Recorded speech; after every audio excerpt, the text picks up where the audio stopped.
So I'll do a sort of quick introduction. So our two speakers today are Elisabetta Lalumera and Stefano Fanti.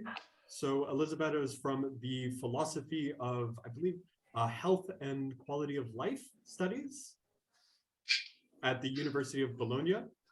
And Stefano is from the nuclear medicine department of the Sant'Orsola Hospital, also in Bologna. So today they're going to talk to us about some of the more conceptual aspects behind randomized controlled trials for nuclear medicine imaging, and some of the conceptual pitfalls that one may fall into and considerations that one should have for interpreting, designing, and ultimately understanding these types of clinical trials. So I would like to thank you, Elisabetta and Stefano, for being our first speakers. Thank you for having us. Thank you, John. Ladies first, or should I start, Betta? No, you can go. I pop in whenever there's philosophy slide to assist on. So you mean at every corner? Because what I've been learning in last years through Betta is that it's very good sometimes to stop and think about what we are doing, not just being practical and keep on running our imaging test. As said by John, I'm a nuclear medicine physician, so I'm involved in imaging, but I'm essentially a reader of imaging. But there's much beyond it, which is something has to do with the capability of those guys handling the basic of imaging itself, like reconstruction, like radiomics and so on. But there is also something beyond that. That's to say the very principle, the epistemology, and the many other issues. But what we're going to talk today, it's about a problem. That's to say the fact that imaging tools, and in particular, the tools that I'm using every day, so essentially positron emission tomography, is being criticized for the lack of robust ABM literature demonstrating ultimately the usefulness of the method. So what we will discuss about that it could be hard, and it's very difficult to reach the status of gold standard, especially in the nowadays ABM life. So be incorporated into the guidelines is frequently challenging because you have to demonstrate that you have ultimate outcome on, for example, patient survival, which is not so obvious when you are using an imaging method. So it's all around this problem, essentially that RCT, so the very strong pillar of ABM, are hard to be applied in pure imaging approaches. And that's essentially what we will discuss together with Elisabetta, with the concept that it's too simplistic to ask the physician to provide the ABM truth with some tests that are difficult to be evaluated with these systems. And just as a premise, you know, nuclear medicine, but also radiology is not 100% about diagnosis. We also have some therapeutical radiopharmaceuticals, and a relevant point is that all the problems that I just mentioned and that we will be discussing in the next 55 minutes regards the diagnosis. So the use of imaging for diagnostic purpose. When it comes to therapy, it's much easier to have ABM data.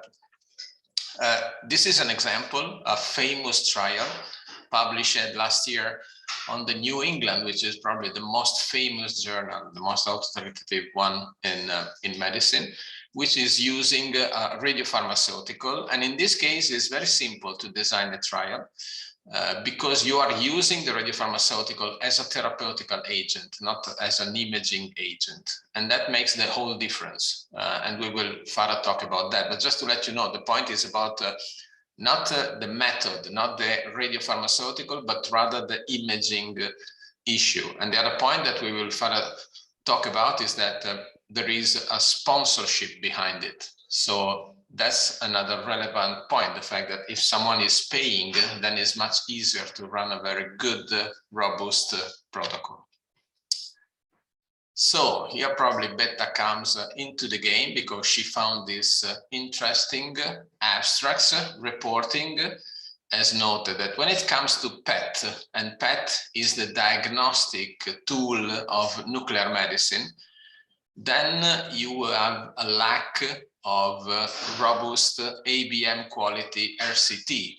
And as you can see, the majority of trials have non-sufficient sample size, they have not good outcomes, they are not essentially patient-relevant outcome, and essentially, after many years of clinical use of PET, there is still people questioning if PET should be incorporated into guideline or not, because essentially we have never demonstrated that a patient which is undergoing a PET scan will live more than a patient which is not taking a PET scan. That's all around this point. I mean, if you do a diagnosis, are you sure that the patients will have a clinical benefit? And essentially clinical benefit, and Betta is more expert than me and she will cover later on, is living more or living better. Correct, Betta? Yep. So far, so good. So again, RCT are the backbone of ABM. It's been largely accepted in the past 20 years, but it's not the case for diagnostic trial. And that's what we're gonna talk in the next. Essentially, RCT has been invented to, well, and we may discuss the reason, to test the efficacy of a drug versus the existing standard drug. So it's very much oriented to therapy with particular reference to a subgroup of patients doing a very specific treatment that has to be directly compared with an alternative treatment. That's a very basic simplification. I'm sorry for the ABM expert, but that's true. It's been done mainly for, let's say, pharmaceutical market control, for regulatory issue, for reimbursing issue, and so on. Should I go on, Betta, or you want to do something? No, I'm doing a sort of exam. But now we're moving into conceptual reason, okay? That's to say, RCT are evaluating a diagnostic test, not directly for what is related with diagnosis, which is to see more, but for the clinical benefit. That's to say, if you see something more, you can do something different, and with the decision and the intervention that you take, you can get a benefit for the patient. So there are two different steps, okay? I see something, I see better, and I use this information to treat the patient for the better. And that's because RCT, with a diagnostic component, have a non-direct intervention. That to say, per se, doing the scan is not impacting on the patient, but is the consequence. So it's difficult to evaluate the clinical benefit of diagnosis only. And the current way in which we are evaluating diagnostic tool involves this assumption of prevalence of treatment. That to say, in the two components, which is first diagnostic and then therapy, there is a clear prevalence of the treatment with respect to the patient outcome. So methodologically, it's not feasible to use an RCT to comprehensively evaluate a diagnostic tool just like PET. Betta, a couple of comments by your side, please help me.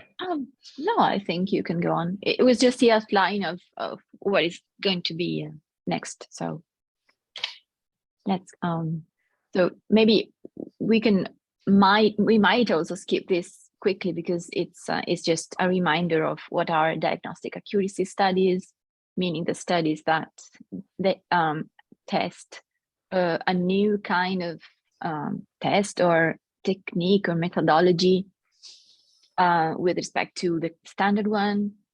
And yeah, so it is called the golden standard or the reference standard. And they are important because, of course, when a new kind of diagnostic methodology is introduced, we need to have some kind of validation. So it's important that we have the best test, the best diagnostic accuracy studies that we can have.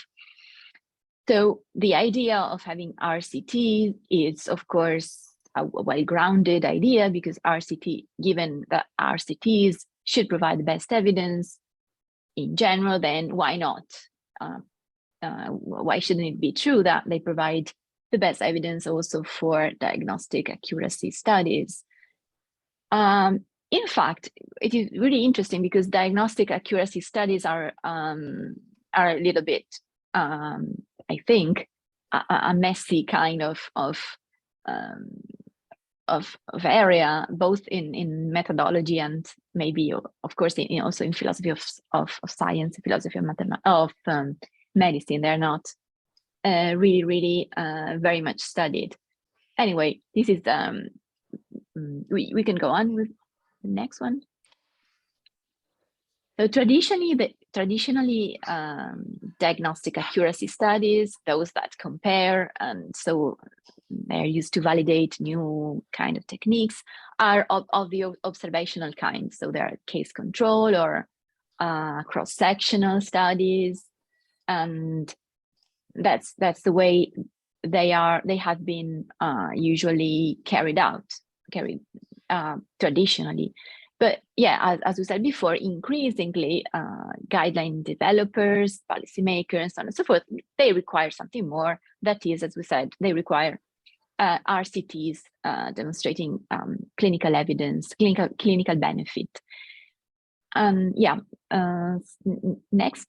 one. Yeah, let me add a further comment just to make the very topic. Probably it's trivial what I'm going to say, but just to take it in the context of image handling and radiomics and AI to handle that. Usually in imaging, we are very familiar with this concept of accuracy. That's to say, you do something different, could be another method, could be a different criteria of evaluation, or could be use of radiomics, or could be a different way of reconstructing, filtering, whatever you do, to increase the accuracy. That means, okay, you see better, you see more, you have more details. You don't see just 3 lesions, you see 5 lesions, or you don't have something which is inconclusive. You have a sure diagnosis. And that's what we are absolutely, I've been growing up with that, okay? So the accuracy usually, which is based on sensitivity and specificity. That's to say, limiting the number of false positive and false negative and increasing the number of true positive and true negative. That's fine. We do something like that every day. I demonstrate that PET is better than standard X-ray. The fact is that with ABM, to be incorporated into the guideline, people is more and more telling you, this is not enough. We don't care if you see 25 lesions instead of 20. You have to demonstrate that to see more has a direct implication on patient benefit. So to see more means that the patient lives longer. And here comes the main problem. That's to say, I got only one part available and under my control. I cannot take control on the fact that there is a therapeutical intervention because there is dual component and the intervention is much stronger and the intervention is different in different situations.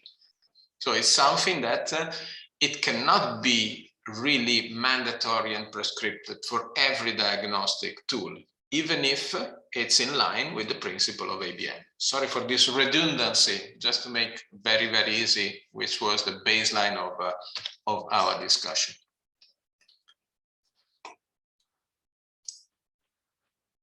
You back or I go on? Okay. Sorry, you can go on, sure, yes. So, which was another reason to introduce the RCT was about cost of healthcare. you know, as long as the drugs were cheap and the X-ray were very cheap, there was no problem around that. But now imaging tests are becoming very expensive, so people is worried, not to mention that there is exposure to radiation, and there is a risk of induced cost. That to say, overdiagnosis is leading to overtreatment. You know, if you are randomly taking any test to everybody, you will have a number of inconclusive findings that will need in turn further examination, so there are costs. And again, ABM is now so strongly, I mean, at least that was the case some 2 years ago. We may move to another discussion if ABM survived the COVID era, but it is far beyond our talk. But in any case, till 2-3 years ago, the emphasis of ABM was really very strong. And again, it's not about the structure itself of an RCT. That's to say, RCT should be prospective, randomized, multicentric trial. This can be done for that diagnostic tool. This is a nice example from Australian authors that run this nice trial for PET, and they compared in a prospective way, so in line with ABM prescription. So the problem is that frequently we have retrospective observational trial. Now, this is a trial which is very nicely designed to compare PSMA, which is a PET method, versus conventional imaging. So you have the new tool and you have the old tool, and you make it properly. So you randomize the patient, someone will get one tool and the other will get the old one. And what you demonstrate is that this one can see much more. And to see more as an influence, as you can see in the very last part of the abstract, on the management of the patient. So there's no doubt that by the diagnostic point of view, the new method is much better than the old method. But the point is, again, management change does not mean patient benefit. So what have I been told by all the urologists, that to say, okay, you change the way I manage the patient. Can you demonstrate, can you please show me that the patient lived more?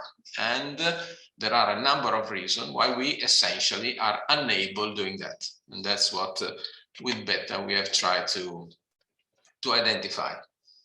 You want to proceed? You want me to never ask you to proceed again? So the result, the point is what you should do in the trial that I already showed to you. The option would have been to treat the patient differently in the two arms, but this is frequently not feasible. Frequently because there are a number of issues around that. Essentially, the fact that it takes too long and there are too many alternative treatments, because, you know, RCT are frequently limited to very specific subset of patients. Well, in these cases, this large trial was run in patients with prostate cancer at presentation. Now, prostate cancer at presentation is one of the most common situations in old male, and possible treatment are very different. So it's not enough that you have one arm doing the scan and one arm not doing the scan, because thereafter there will be a number of interventions. And so you will end up with a trial with too many arms, which is essentially not feasible. A second problem is that the survival that you can expect from those patients is very long. Prostate cancer is not killing you in 2 months, it's killing you over 10, 15 years. So the follow-up is incredibly long, and it's so expensive that essentially it cannot be done. An alternative could be that in the meantime, there are new treatments emerging, and that will completely ruin the structure of your trial. We will be back on that. It's something, this is very well known. There are frequently new therapies introduced, and that makes very complicated to do this in a proper way. So stratification by PET can be done, but at the same time, it can only be done in a very specific small subset of patients. So you are essentially unable to demonstrate that the diagnostic tool is useful for a large group of population, but just in the very small subset where you are testing that, and for that specific intervention. That means making that applicable to the whole scenario of prostate cancer with this wouldn't be never possible, would never be possible on the base on RCT. And which are, the other point is, which are the clinical benefit? Again, if you don't accept imaging endpoints as adequate, then you have to talk about survival or quality of life or disease-free survival. So these are all patient-relevant outcomes. As said, the majority of them are very well known, but very difficult to study in short time. The diagnostic test is to be strictly related to this benefit rather than, of course, the standard benefit, which is measured if you don't apply the diagnostic test. Yeah. Correct? That now it should be you coming. Well, usually I lose too much time in presenting slides. That's why I was relying heavily on Stefano. So the idea is that any diagnostic test is an indirect intervention, not a direct intervention on the patient. And in the case of PET, as Stefano said, especially in the case of prostate cancer that we mentioned before, there could be many possible treatments. That could be chemotherapy, palliative care, surgery. How do you call the just watching thing? Sorry. Yeah. Watchful waiting or surveillance. So yeah. So I mean, there's a possible a very wide ramification of paths after the diagnostic intervention. So in general, RCTs are very good for testing direct interventions, testing the efficacy of one drug compared to another. And the problem is this, that we have very indirect interventions with PET and with imaging in general. Next. Oh, yes, this is yours. Oh, yeah, this is mine. Just to, again, let you see the example. Right now, there are indeed companies which are running exactly what ABM would like us to do. That's to say, I don't know, can you see my arrow moving on the screen? Great. So this is a sponsored trial. So they have already solved it by definition, the first point, which is about the cost, because there is a big pharma company covering the cost, which is a prerequisite. In the majority of imaging, there is no such big company because, for example, once that you sell the tomograph, it's more than enough for the company. They already made their job, so they don't have to convince anybody about the single product. It's not like a pharma company that has to register every product. So, but in any case, here we have the sponsor, and they are using PSMA PET. So the patients are doing an imaging part, and on the basis of imaging, they are divided to move on to treatment, and there are two different arms of treatment. So at the end, you are assessing the patient with a clinical relevant outcome, which is metastasis progression-free survival. That's to say, how long the patient lives without a metastasis, which is clearly related to the survival of the patient. It's just to make it reasonably short. And so at the very end, if you meet the endpoints, you can demonstrate that this selection of patient is beneficial. But there are some points to be noted. First, you will demonstrate that this is beneficial only in the patients that you have carefully selected and only for this specific therapy.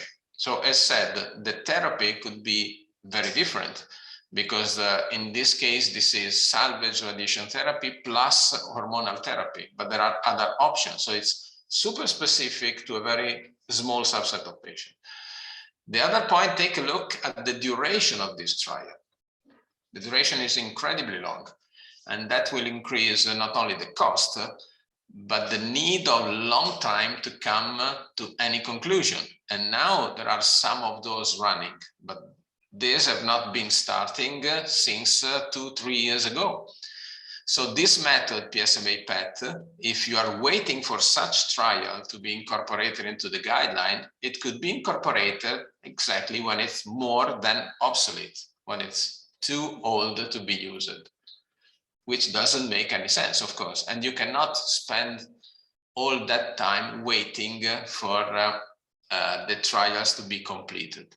As a matter of fact, if you are thinking to the available methods, they have all been incorporated into guidelines long before ABM came on stage. That's to say, why is accepted to perform CT for follow-up of any cancer?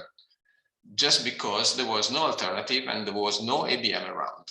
So essentially, the point is regarding the fact that requirements have become more and more strict recently. This is yours, Betta, because this is more philosophical, I guess. No, well, we're still repeating the same concepts. So whenever in the case we've just seen, what is tested, what is compared to the standard is not the diagnostic test, the PET test, but rather a couple of things which together, which is the diagnostic test and one of the treatments. So it's not that we are assessing the clinical benefits of the diagnostic test, but if there is no clinical benefit, then let's say the blame is either on the diagnostic test or, of course, on the therapy, on the treatment, and that's the whole issue. You can go on. So yeah,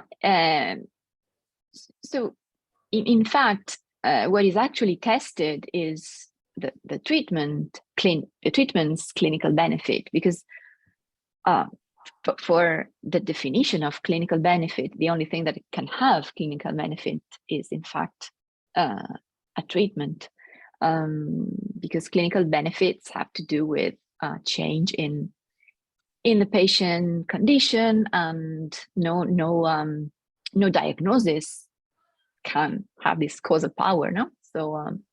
So we call this thing the prevalence of treatment. Prevalence of treatment is the idea that whenever you test a diagnostic test for clinical benefit, in fact, what gets tested is the treatment that is associated with that test in the RCT.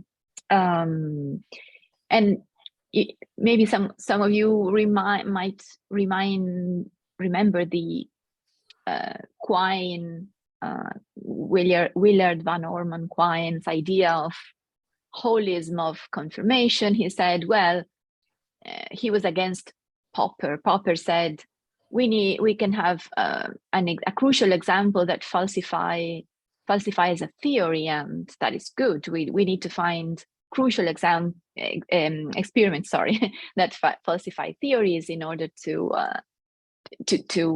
be scientific about theories. And then Quine said, well, wait a minute, whenever a theory gets tested with an experiment, actually you'll never know whether what goes wrong is, if in case the theory is falsified, you never know if what is falsified is the theory itself or one of its collateral assumptions. And any theory brings with it a lot of collateral assumptions. So in the end, you have a very messy situation in which you want to falsify or to test T, and then you end up falsifying or testing T or A or B or C, which are together with T.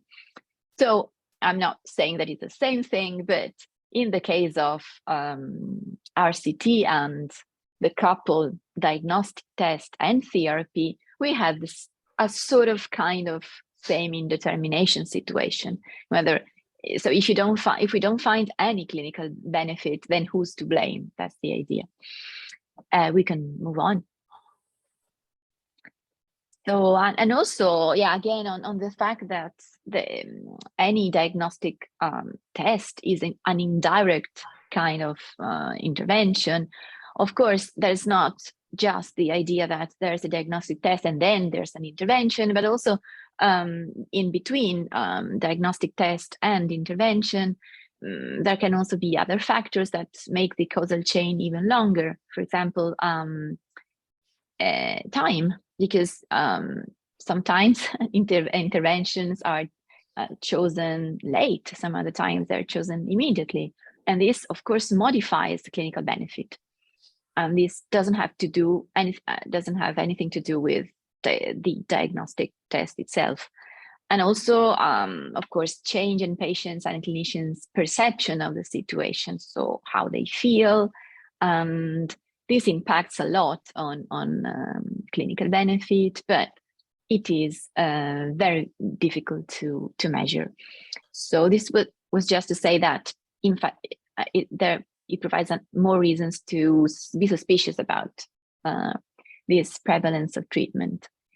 Here is just a review paper from 2014 that indicates that diagnostic RCTs show not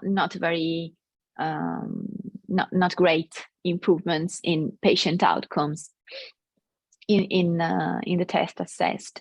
So that, and we say it's, I mean, not surprising, right? Because it might also depend on many other things. Yeah, the point is quite simple. By a imager point of view, you know, if you see that diagnostic RCT are meeting the outcomes in 18% of the cases, while the classical pharmacological RCT are successful in 50% of the cases, either we are very more stupid than the pharmacological guys, or either we are using a wrong method to assess what we are doing. And we pretend that the problem is the second, because we don't want to be seen as the stupid guys using, you know, useless tool that cannot be demonstrated to be useful. And that's essentially our theory. Sorry for interrupting you. And furthermore, there may be another point. For example, we know very well there are good tests, good imaging approach to demonstrate the presence of a disease for which there is no therapy. And that's very controversial. I mean, should we use them given that there is no probability to have really an impact on patient quality of life or survival? Or should we just keep them as a tool for some, you know, science or other trial or other project? And that's the clear and very well-known case of Alzheimer's disease that can be diagnosed with different PET and to some extent also with some MRI, but probably I'm much in favor of PET. But at the same time, nobody could demonstrate that they really have an impact on the quality of life, apart a little minor impact on the approach of the family to the handling of patients. But at the same time, this is not regarded as a reason to really incorporate that into the guideline. And that's a major point. And of course, my answer is very simple. The failure is not the imaging, the failure is the lack of therapy. That's quite clear, the reason we reported. And the other point that we have emphasized is described by this trial, which is again a therapeutical trial, but just to give you an idea, when the trial was started, was a long-lasting trial, and the standard of care was a certain standard of care, and it was supposed to last 3 years.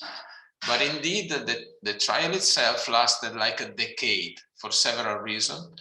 And at the moment of closing, then the standard of care has completely changed because a new drug has been introduced. So there's been a long fight among the regulator to accept that this trial demonstrated that the new drug could be incorporated or not, because they said, I'm sorry, but you spent a lot of money, a lot of people were treated, you have positive results, but the comparator was not what is today the comparator. And you have bad time to tell them, look, at that moment I used the best available standard of care, because the guy said, but it's no longer the same. You should have predicted what would have happened later on. But of course, it was a patented drug that the company was not allowing other people to use before it was patented. So it's an endless discussion.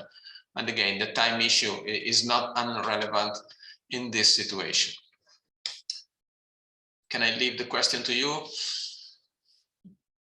Okay, so I think this very interesting in very internal debate in nuclear medicine opens up very, very general questions. Should we abandon the clinical benefit requirement for imaging tests in general?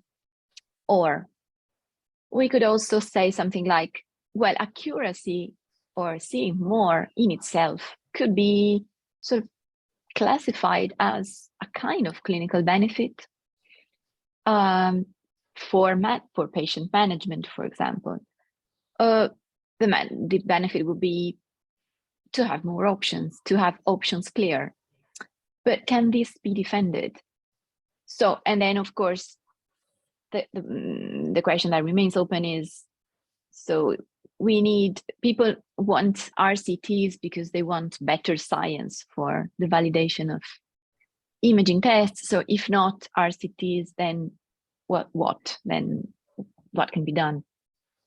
I don't know if, yeah. And yes, I think there's also this more general question that is one way. So we saw that requiring RCTs for imaging tests and for diagnostic tests is often motivated by the claim that there's too much overdiagnosis. People diagnose futile and indolent lesions, and then patients get overtreated, right? So it seems that the more accuracy you have, the more the risk of overdiagnosis and overtreatment, because of course with accuracy you see any kind of small and smaller things. So is the solution to stop introducing new, more accurate tests, because otherwise people can get overtreated? Or is there some different kind of solution to overtreatment? I pasted here a screenshot from this paper by John Hoffman. He's a philosopher, philosopher of medicine. He says the problem can be on various different levels. It could be that we don't need tests that are so accurate, but then of course we cannot really stop technology to be more accurate. But we can also have different regulations on how to call the findings, to classify the findings, so that they don't alarm people and they don't prompt overtreatment and anxiety and so on and so forth. So it seems that the idea of filtering out and screening off tests that are too accurate in order to avoid overdiagnosis is not the only option that we can have. And of course, the more when machine learning diagnosis will be more widely available, maybe accuracy and it would be even greater, and possibly the possibility of finding out lesions and things that cannot be treated could be even more. So this is I think a very general problem, how to deal with it. It's not, I mean, that's so I think it's all for now, or yeah, thank you. So I just want to mention that we didn't focus here on the practical problems of sponsors and biases that are typical of very long RCTs, but we mentioned just this idea of prevalence of treatment, but that could be more against to say, and this is the two of us in Patagonia. That's all. Thank you for the really sort of interesting overview of the paper. I think Pierre has already jumped the gun with a question.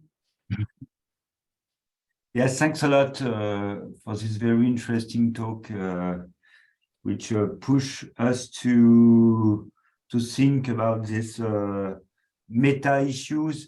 It gave me two thoughts.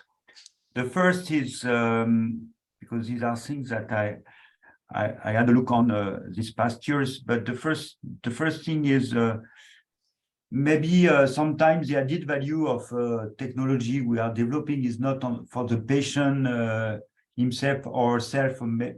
Maybe it is for the professional, because then you increase self-confidence by involving more information. We know that despite the clinicians or surgeons or high experts, they are still fragile, and they are still facing stress, and sometimes they are alone in front of a difficult case, and they need the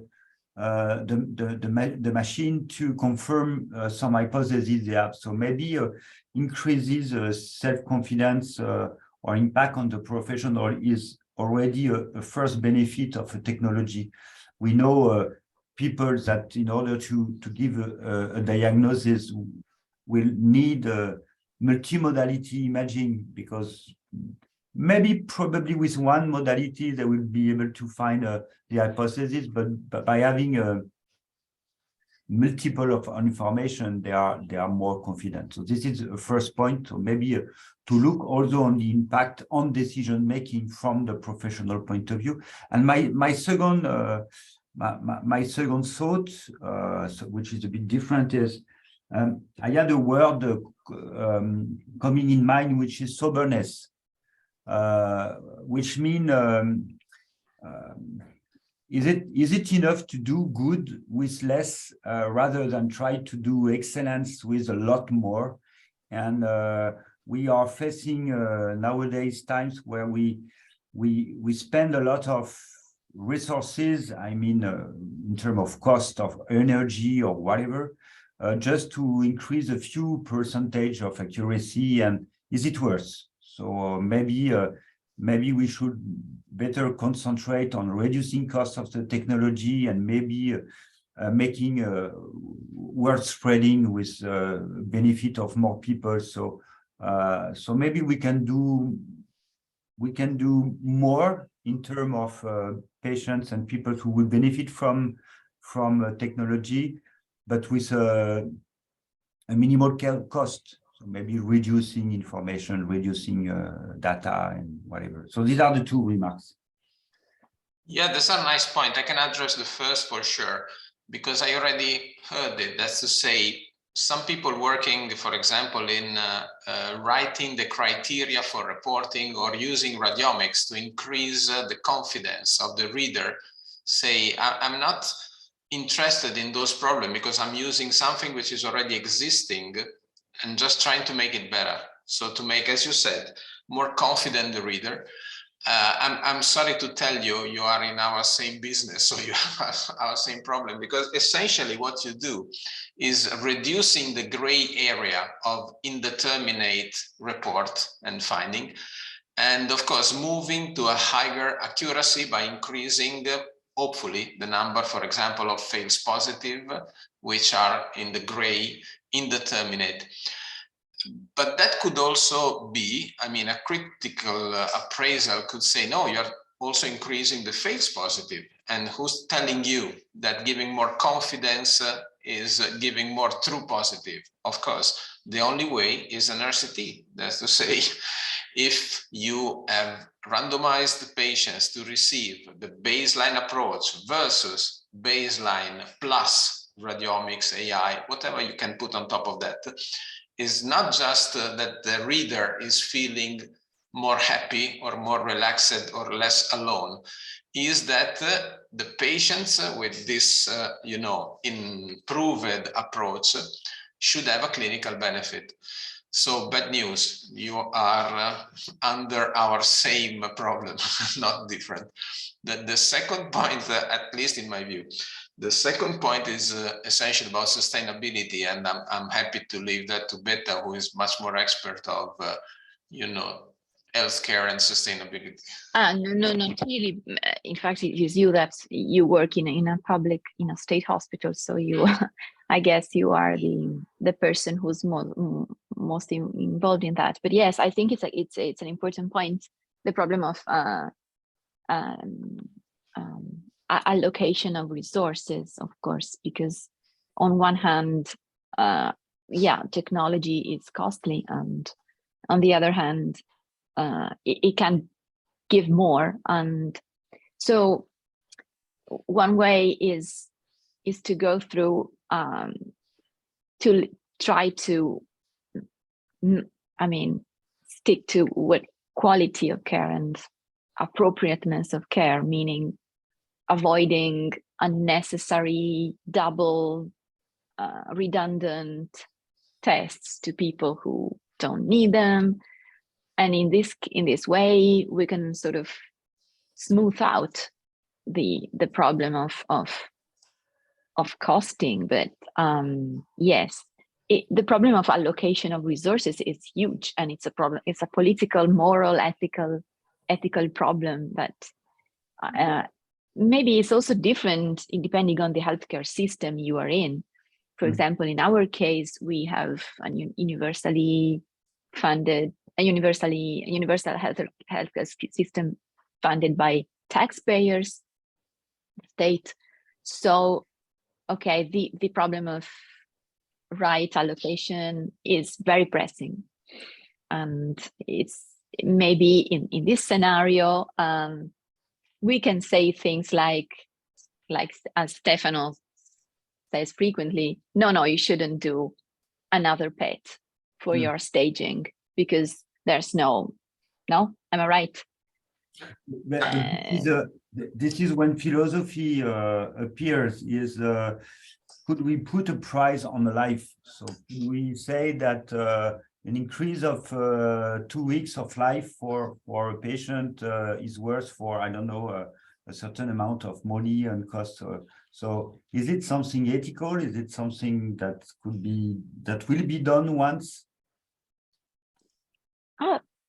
I mean, there are two different issues here. One thing is whether the ethical thing would be to give the person the possibility of choosing whether to go on and have a very expensive kind of diagnosis and treatment, so that they can have 2 weeks more of life, or so the ethical thing is to give people options and autonomy of choice, I guess. And in this case, it also depends on honesty and of oncologists and doctors, because sometimes for the sake of going on with diagnosis and therapy, people are just induced to go on and to try the new one, try the new diagnostic test, try the new intervention, sometimes just for the sake of trying it, or not malevolently, but why maybe it could be also useful to try to understand with a person whether a 2-week gain makes sense, or a 2 months gain makes sense in their life and with their values and with their idea of good life and so on and so forth. But yes, so it's management choices for patients cannot be just something that it is that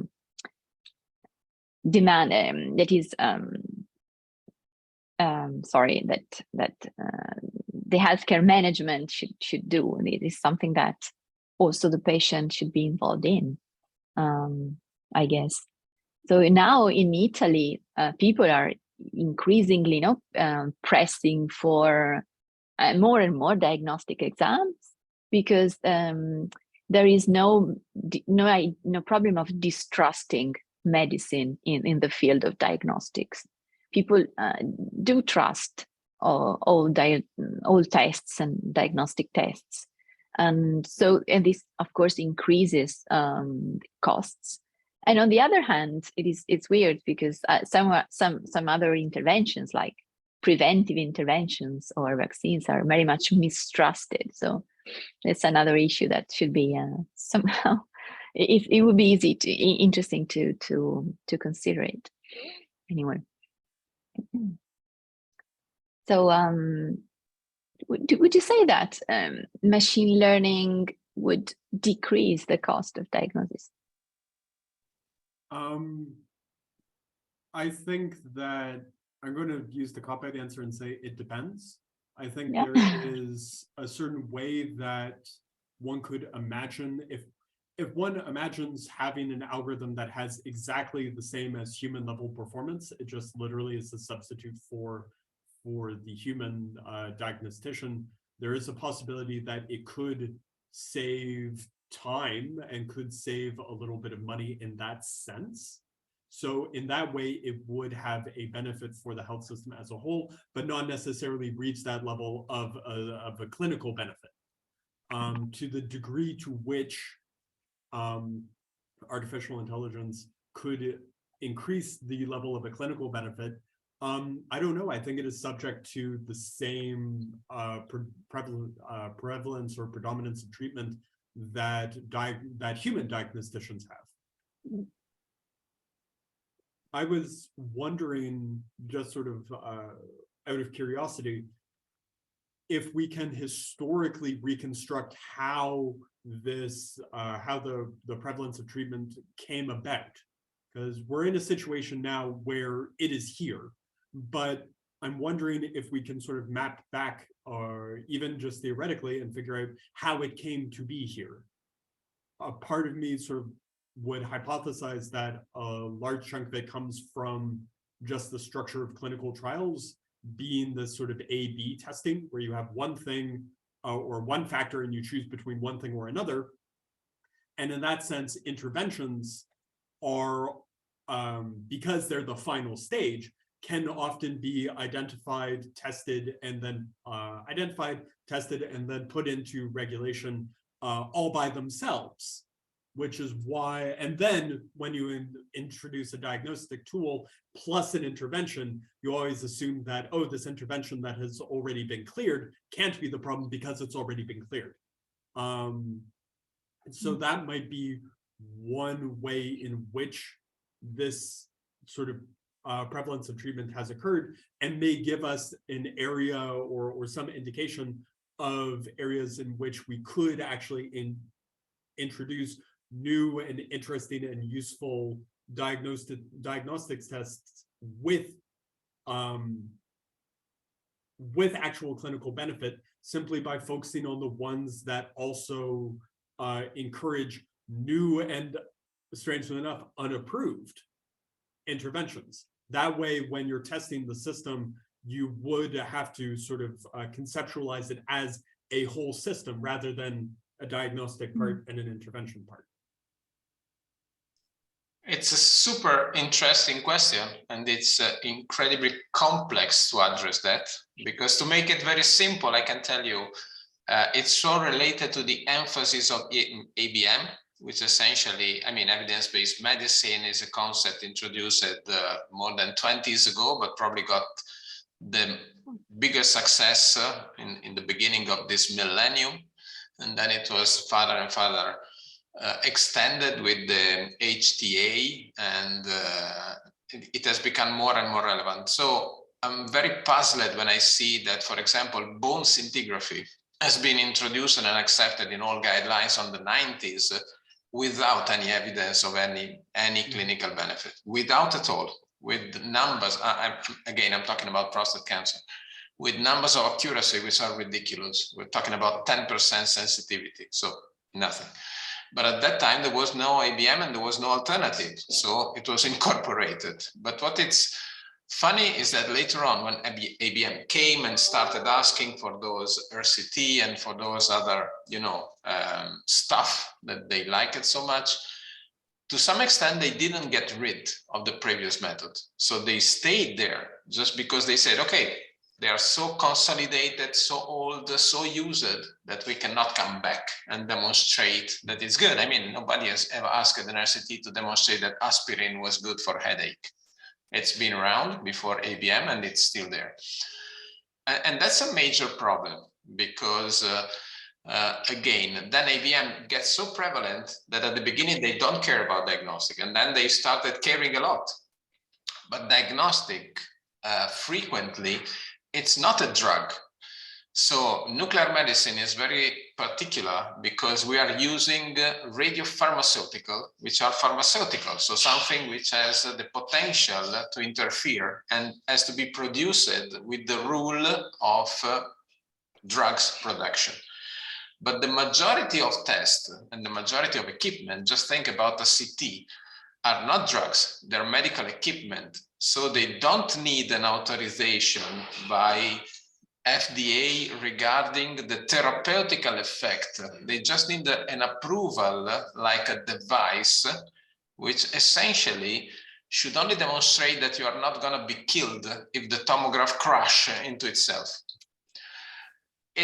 It's really somewhat ridiculous. And then FDA gets aware. So for example, there's a lot of awareness when you're using contrast media or different sequencing in MRI.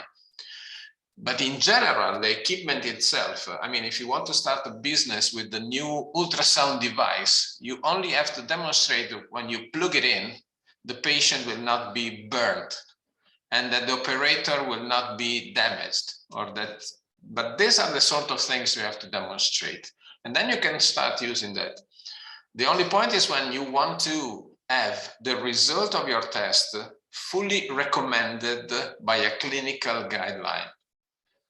That gets the problem. But that doesn't mean that you cannot get access to it, because there are dozens of examples of abuse, of overuse, of problems with imaging. So I'm fully happy to be more regulated, more controlled, but at the same time, I guess that we have gone a little bit too far at some point by this, forgetting the prevalence of the treatment over the diagnostic tool itself.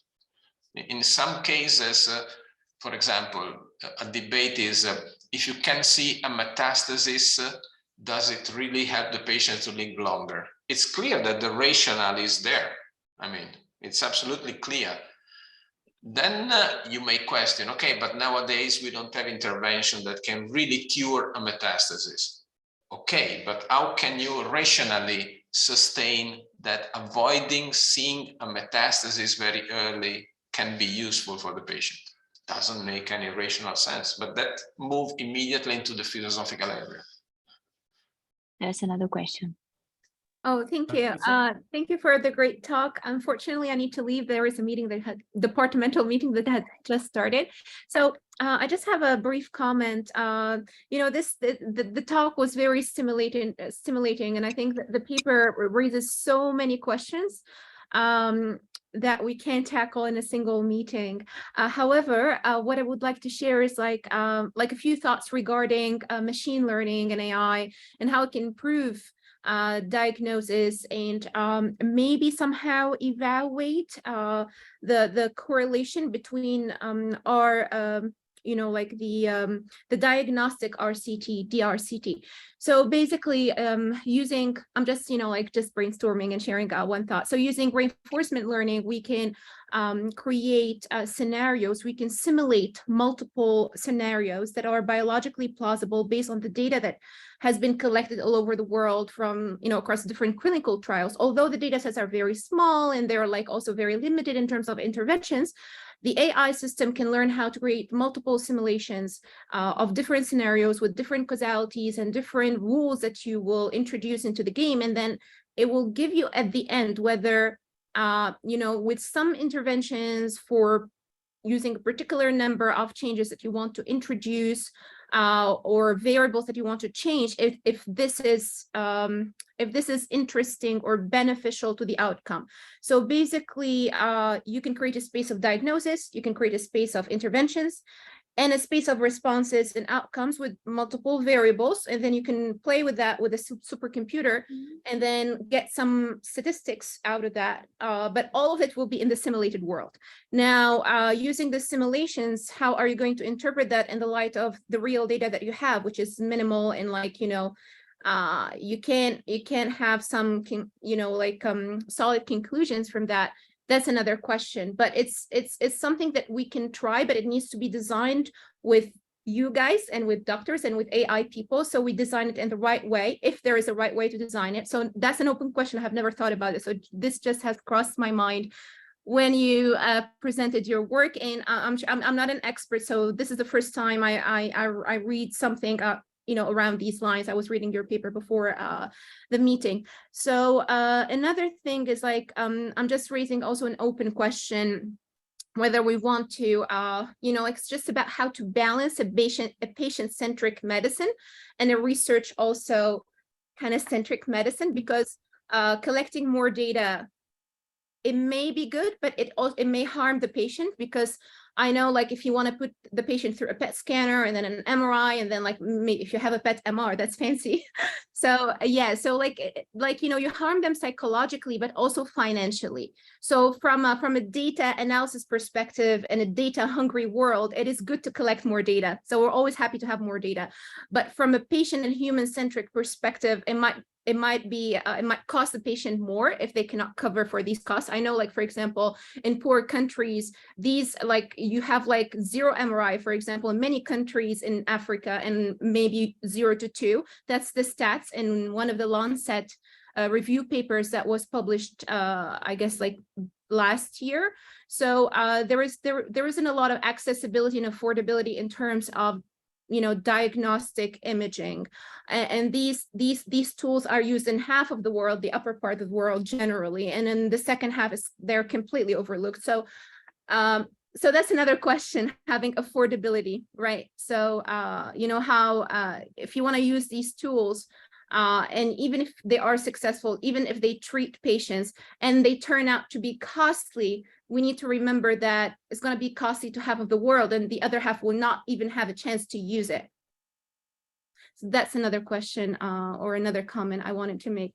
Yeah, thank you so much. Do you have any any thoughts to share? I can stay for 2 more minutes. And yeah, this is wonderful. I love this conversation, by the way. Thank you everyone for the comments. Yeah. No. Stefano, maybe you have something to say?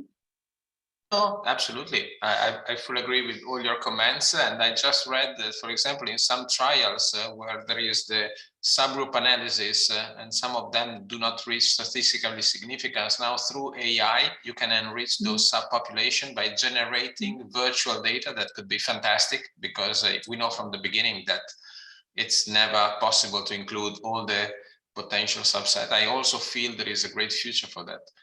Apart from the classical application of AI in radiomics, I'm involved in several trials and projects on that. I'm a fully believer in that.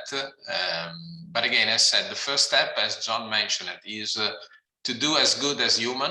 And that's very easy, because in that case, you just have to demonstrate you equal, at least. You are not inferior, and you don't need to demonstrate anything else. But I guess that the very next step, because we are not far from that, is to demonstrate that you can make it better and you can have people living longer. And that comes back to the RCT. And again, many thanks. Been a pleasure. Thank you.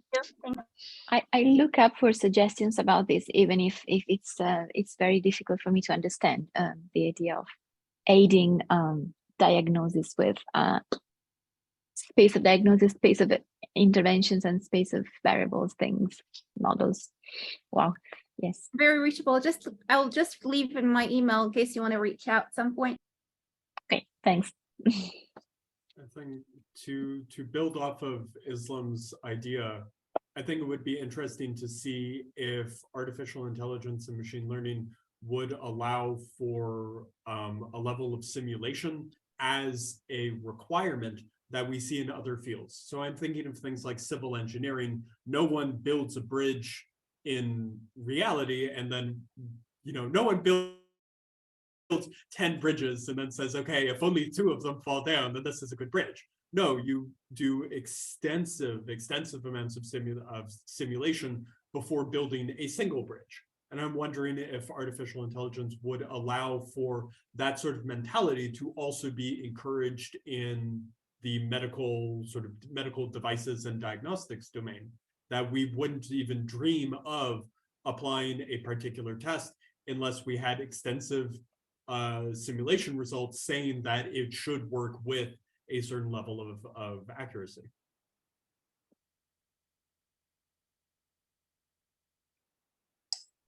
True. That will save a lot of time and effort for us, not to mention the money. But there is a catch, which is for civil is the problem of complexity. So for civil engineering, the bottom line is Newtonian physics and basically modeling extreme weather and other things like that we already know how to do really, really well. The problem I see in medicine in particular is to a very large extent, the body is still essentially a mystery.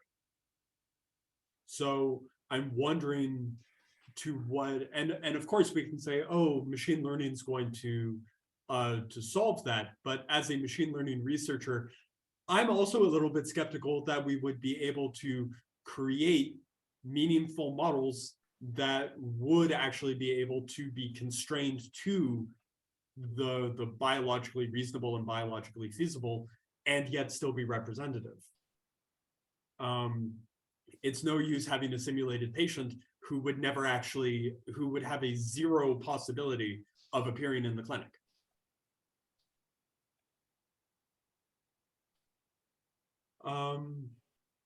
Do we have, I know that there's been a couple of us sort of dominating the conversation, but do we have any questions from Buntang or Chloe or any of our other guests? Hello, everybody.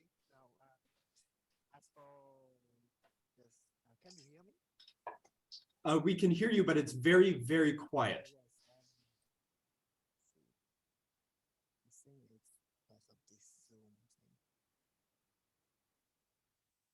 Buntang, would you be able to type your question? We're having issues with Yeah. with audio. Okay, sure.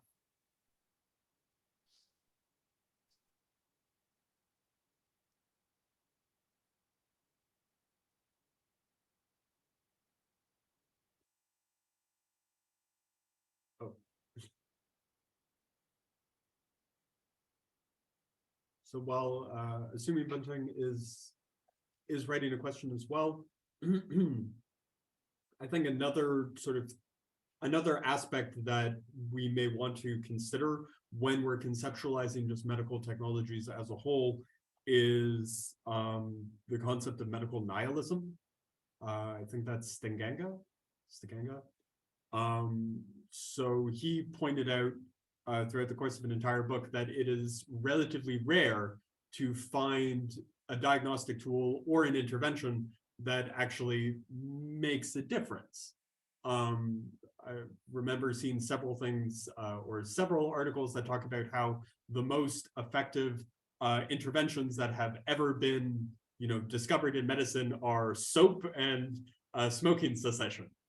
So that sort of begs the question of, is this idea of a clinical benefit ever actually truly attainable in its very sort of strictly defined way?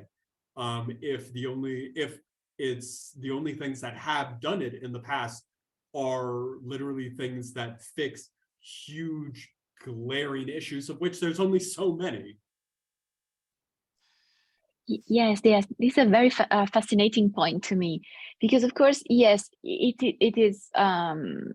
Stegenga's conclusion is maybe overgeneralized, because in some cases, of course, efficacy, effectiveness is better than in others. But of course, yes, in general, it has a lot of sense. I guess the thing about clinical benefits defined as they are defined in our, for example, as we said in our slides, and it's very narrowly defined, and it comes with the idea that there should be some regulation in drug development, because it used to be that even very small effects, very small difference of effects were sufficient for like licensing a new drug, a new pharmaceutical. And so people started to say, no, very small effects are not sufficient. We should inflate and have more demanding criteria, and we need to have clinical benefits. But then what was maybe it used to be it was born as a corrective thing in order to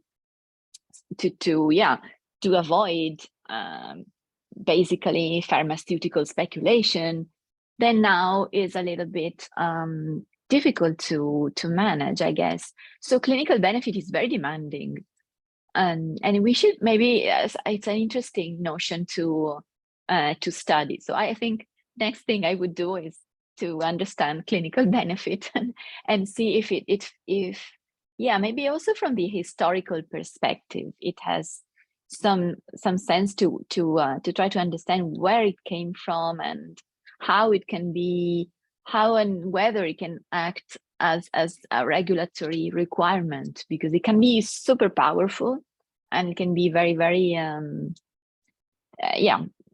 too strict. So yeah, very, very good idea. My next thing would be clinical benefit. Next paper.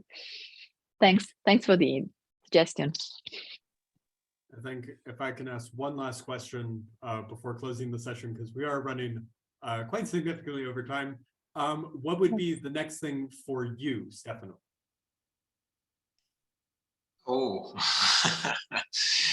I'm still a very basic doctor.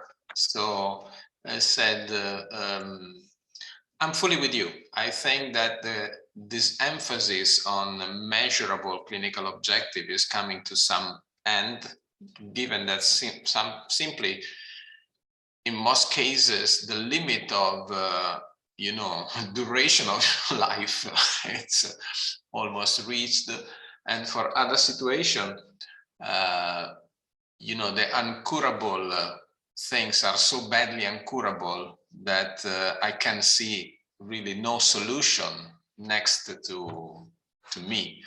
But I'm a diagnostic guy, so I think that there is still much to do. In PET, it's about a new, let's say, target that could be diagnostic and therapeutical at the same time, just like PSMA. PSMA for us has been a great success because it's diagnostic at the same time there's therapeutical application. It's fantastic for prostate cancer. So my dream is to see something similar for a cancer which is much more lethal, like, let's say, pancreatic cancer, ovarian cancer, and so on. That's very, a dream that I'm very well aware. In this case, it would be much easier to demonstrate a benefit in survival because, the expectancy is so short.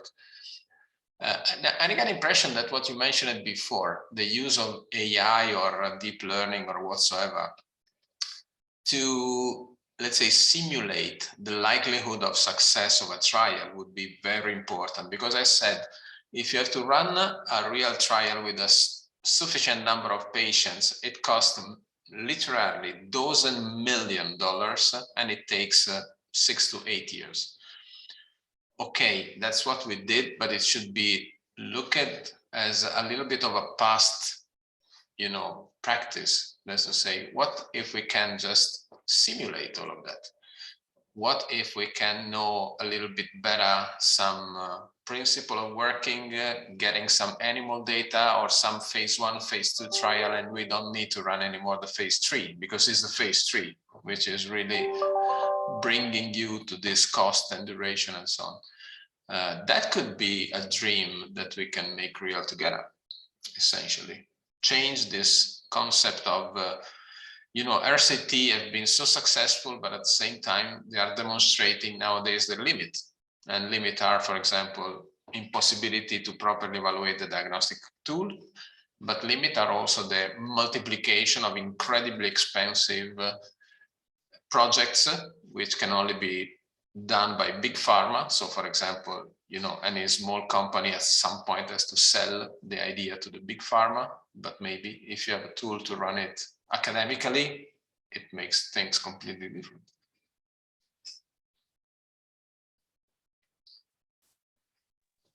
Interesting, thank you.